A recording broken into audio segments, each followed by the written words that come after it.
Happy day students, a hearty welcome to everyone. Today we are going to start a new lesson, Unit 3 Prose Forgetting, which was written by Robert Wilson Lynch. Let us see about the author first. Robert Wilson Lynch was born on 1879 and he was died 1949. He was an Irish writer, is one of the greatest essayists of the 20th century. He began his career as a journalist. He penned numerous articles for the leading newspapers and magazines like Daily News, The New Statesman, and Nation. He wrote under the pseudonym Y.Y. His essays cover a wide range of simple and interesting topics. They are humorous, delightful, ironical, and satirical. Robert Lynch was awarded with an honorary literary doctorate by Queen's University, Belfast in 1947. He was also honored by the Royal Society of Literature in a silver medal and by the Sunday Times with a gold medal for Bella's Letters. So Robert Wilson Lynch was an Irish writer and he is one of the greatest essayists of the 20th century. He had written many essays in the 20th century. He began his career as a journalist. What is meant by journalist? A person who writes articles for newspaper journals is called journalist. He penned numerous articles for the leading newspapers and magazines. Penned means written. He had written numerous articles for the leading newspaper, famous newspaper, fastest moving newspapers and magazines like Daily News, The New Statesman, and Nation. He wrote under the pseudonym Y.Y. Pseudo means false. So he wrote under the false name Y.Y. His essays cover a wide range of simple and interesting topics. So many of his essays were very simple and interesting. They are humorous, delightful, ironical, and satirical. So what is meant by humorous? Humorous or funny, that is with comic sense. Delightful, ironical. What is ironical? Happening in a way contrary to what is expected. What is expected. So that is the opposites of literal meaning. That is ironical. What is satirical? Satirical means use of humor. So Robert Lynch was awarded with an honorary literary doctorate by Queen's University, Belfast in 1947. He was also honored by the Royal Society of Literature in a silver medal and by the Sunday Times with a gold medal for Bella's Letters. Okay, children. Before getting into the lesson, let's see the glossary of this lesson. Vintage. What is meant by vintage? Denoting something from the past of high quality, especially something representing the best of its kind. Here it refers to the wine of high quality produced in a particular year. Provincial, of an area. What is meant by provincial? Of an area. Vile, extremely unpleasant. What is meant by vile? Extremely unpleasant. Antipathy, strong dislike. Fortunes, huge sums of money, luck. Reluctant, unwilling. Delinquent, a young person regularly involved in wrongdoing. Exploits, daring or heroic acts or actions. Daring or heroic acts or actions fades. Abstracted, lacking concentration on what is happening around. Prosaic, dull. What is meant by prosaic? Dull. Mediocre, not very good, ordinary. Fallible, capable of making mistakes. Sieve, strainer or filter. Audacious, bold and daring. Eccentric, tending to act strangely. Indignant, being very angry, quivering, trembling, shivering. Vexation, irritation, annoyance. This lesson, Forgetting, Robert Lynch takes a humorous look at the nature and effects of forgetfulness. Even people with good memory power have problems with forgetfulness. Am I right? It may also termed as absent-mindedness. In this lesson, the author Robert Lynch elaborates people's forgetfulness. He elucidates the cause, nature, and effects of forgetfulness. This humorous essay deals with the things which people don't forget and usually forget. Let's see the warm-up questions of this lesson. How forgetful are you? So how forgetful are you? So we are all forgetful at times, and we would like to find ways of improving our memories, isn't it? Let's see the next question of warm-up side. Have you ever lost or misplaced anything of value due to forgetfulness?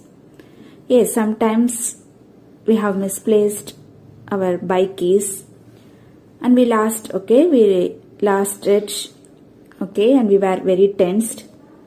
So at times instances of forgetfulness may land us in a tight spot or in a difficult situations. Therefore, we need to find ways to remember what we have to do or carry with us. So one way is to make a mental checklist that we can verify before starting any activity. Okay, so this is the warm-up questions of this lesson. Next question is forgetfulness a result of carelessness or preoccupation? Discuss and share your views. So we think it is a result of carelessness. If we really attach great importance to details, we will never forget. So next one is perhaps things you are interested in, you don't tend to forget. We think forgetting is mostly by preoccupation with something. Brain can do multitasking, but not always. So if your mind is focused on a serious problem and ways of solving it, the brain shuts down all other memories files for a while. So it is purely a temporary issue. So are you agree with that? Let's move on to the lesson. Let's see the first paragraph of this lesson. A list of articles lost by railway travellers and now on sale at a great London station has been published. And many people who read it have been astonished at the absent-mindedness of their fellows. If statistical records were available on the subject, however, I doubt whether it would be found that absent-mindedness is common. So a lot of articles lost by the railway travellers are put on sale at a great London station. Many people who read the list have been astonished by the absent-mindedness of their fellows. What does mean by absent-mindedness? Absent-mindedness is a lack of attention to what you are doing or what is happening around you because you are thinking about other things. So ordinary good memory is very common. Robert Lind was astonished. He wonders at the efficiency of human brain rather than the inefficiency. Modern man remembers even telephone numbers, the address of his friends, and the dates of good vintages. Vintages, a good quality of wine. Okay, wine of high quality produced in a particular year. So that is good vintages. So modern man remembers even telephone numbers, the address of his friends, and the dates of good vintages. Let's move on to the second paragraph. He remembers appointments for lunch and dinner. His memory is crowded with the names of actors and actresses and cricketers and footballers and murderers. He can tell you what the weather was like in a long past August and the name of the provincial hotel at which he had a wild meal during the summer. So modern man remembers appointments for lunch and dinner, the name of actresses. So we remember the famous actor, actresses, cricketers, footballers and murderers, is it? So he can tell how the weather was in the last August and the name of the hotel in which he had a nasty meal during the summer. So a person can tell how he spent his vacation in the last August and the name of the hotel in which he had a nasty meal during the summer. Nasty meal. What is the vile? V-I-L-E. Vile means the nasty, bad. Thus he can remember almost everything in his life. In his ordinary life again, he remembers almost everything that he is expected to remember. How many men in all London forget a single item of their clothing when dressing in the morning? No one in 100, perhaps not one in 10,000. So how many of them forget to shut the front door when leaving the house? Scarcely more. And so it goes out through the day, almost everybody remembering to do it for the right things at the right moment till it's time to go to bed. And then the ordinary man seldom forgets to turn off the lights before going upstairs. So thus he can remember almost everything in his life. In all over London, nobody ever forgets a single item of his clothing when dressing. Most likely not 1 in 10,000. So we never forget to dress. Similarly, nobody forgets to shut the front door when leaving the house. So we will never forget to shut the front door. So we will check. So everybody remembers to do right things at the right moment. Even the ordinary man never forgets to turn off the lights before going to bed. So name a few things that a person remembers easily. A person remembers easily the telephone numbers, address of his friends, the dates of good vintages, appointments for lunch and dinner, the name of actor, actresses, cricketers, footballers, and the weather report of long past August, and the name of a hotel at which he had a wild meal during the summer. So in his ordinary life, he remembers almost everything that he is expected to remember. So that's what has been explained in the second paragraph. Let's move on to the third paragraph. There are, it must be admitted, some matters in regard to which the memory works with less than its usual perfection. So Lynn says that in some matters human memory works less than its usual perfection. It is only a very methodical man, I imagine, who can always remember to take the medicine his doctor has prescribed for him. This is a more surprising because medicine should be one of the easiest things to remember. So only a systematic man can always remember to take the prescribed medicines. So medicine should be one of the easiest things to remember. As a rule, it is supposed to be taken before, during or after meals, and the meal itself should be a reminder of it.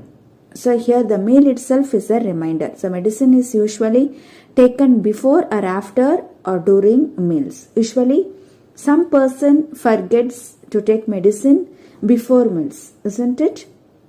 So the fact remains, however, that few but the moral Jains remember to take their medicines regularly. But only a few remember to take their medicines regularly. Certain psychologists tell us what we forget things because we wish to forget them. And it may be that it because of their antipathy to pills and potions that many people fail to remember them at the appointed hours. So many people fail to remember the corrected time to take the medicine because they dislike the tablets and tonics. So some psychologists says that we forget things because we wish to forget them. So human memory works with less than its usual capacity in matters like taking medicine. The author explains that human memory represents the willingness to remember certain things. If we are willing to remember certain things, we can take. It forgets what it does not wish to remember. So we doesn't want to take medicine. So that's why we are forgetting.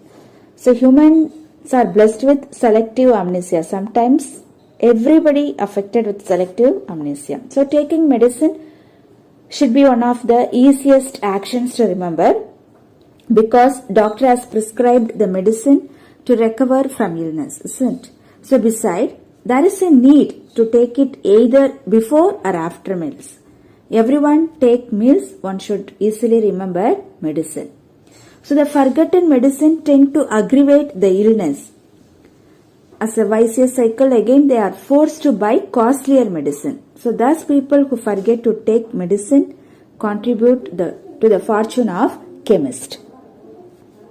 Let's move on to the next paragraph. This does not explain, however, how it is that a lifelong devotee of medicines like myself, is as forgetful of them as those who take them most unwillingly. The very prospect of a new and widely advertised cure all delights me. Yet even if I have the stuff in my pockets, I forget about it as soon as the hour approaches and which I ought to swallow it. Chemists make their fortunes out of the medicines people forget to take.